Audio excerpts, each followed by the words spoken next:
नमस्कार दोस्तों, स्वागत है आप सभी का अपने YouTube चैनल शिव पार्वती धार्मिक कथा में। आज के हमारे इस वीडियो में हम आपके लिए अजा एकादशी की व्रत कथा लेकर आए हैं। द्वापर युग में एक बार कुंती पुत्र महाराज युधिष्ठिर ने भगवान श्री कृष्ण से पूछा, हे केशव, भाद्रपद कृष्ण पक्ष की एकादशी का क्या नाम है? इस व्रत को करने की क्या विधि है? कृपा करके आप मुझे इस व्रत की विधि, कथा और इसका महत्व सुनाइए। तब भगवान श्री कृष्ण ने कहा कि इस एकादशी का नाम अजा है। यह सब प्रकार के समस्त पापों का नाश करने वाली है। जो मनुष्य इस दिन भगवान ऋषिकेश की पूजा करता है, उसको वैकुंठ की प्राप्ति होती है। अब आप इसकी कथा सुनिए। प्राचीन काल में हरिश्चंद्र नामक एक चक्रवर्ती राजा राज्य करता था। उसने किसी कर्म के वशीभूत होकर अपना सारा राज्य व धन त्याग दिया, साथ ही अपनी स्त्री, पुत्र तथा स्वयं को बेच दिया। वह राजा चांडाल का दास बनकर सत्य को धारण करता हुआ मृतकों का वस्त्र ग्रहण करता रहा, मगर किसी प्रकार से सत्य से विचलित नहीं हुआ। कई बार राजा चिंता के समुद्र में डूबकर अपने मन में विचार करने लगता कि मैं कहाँ जाऊं, क्या करूं जिससे मेरा उद्धार हो। इस प्रकार राजा को कई वर्ष बीत गए। एक दिन राजा इसी चिंता में बैठा हुआ था कि गौतम ऋषि आ गए। राजा ने उन्हें देखकर प्रणाम किया और अपनी सारी दुख भरी कहानी कह सुनाई।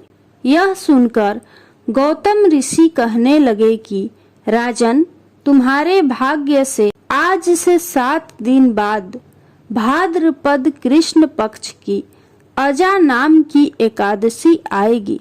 तुम विधि पूर्वक उसका व्रत करो। गौतम ऋषि ने कहा कि इस व्रत के पुण्य प्रभाव से तुम्हारे समस्त पाप नष्ट हो जाएंगे। इस प्रकार राजा से कहकर गौतम ऋषि उसी समय अंतर्ध्यान हो गए। राजा ने गौतम ऋषि के कहे अनुसार एकादशी आने पर विधि पूर्वक व्रत व जागरण किया।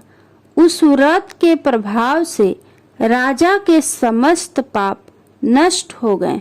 इसी बीच राजा हरिश्चंद्र का पुत्र रोहित सांप के डसने से मृत्यु को प्राप्त हुआ। सव्या रानी द्वारा रोहित को शमशान में लाए जाने पर राजा हरिश्चंद्र ने रानी सव्या से शमशान का कर मांगा, लेकिन असहाय सव्या रानी के पास देने के लिए कुछ भी नहीं था।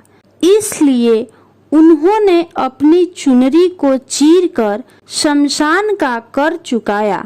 अजा एकादशी के प्रभाव से राजा के समस्त पाप नष्ट हो गए। भगवान श्री विष्णु ने साक्षात प्रकट होकर राजा की प्रशंसा करी। स्वर्ग से बाजे बजने लगे और पुष्पों की वर्षा होने लगी। भगवान की कृपा से राजा का मृतक पुत्र भी जीवित हो गया। अजा एकादशी के व्रत के प्रभाव से राजा को पुनः उसका राज्य भी मिल गया। फिर वे तीनों चिरकाल तक राज्य सुख भोग कर अंत में स्वर्ग को गए। हे राजन, यह सब अजा एकादशी के प्रभाव से ही हुआ।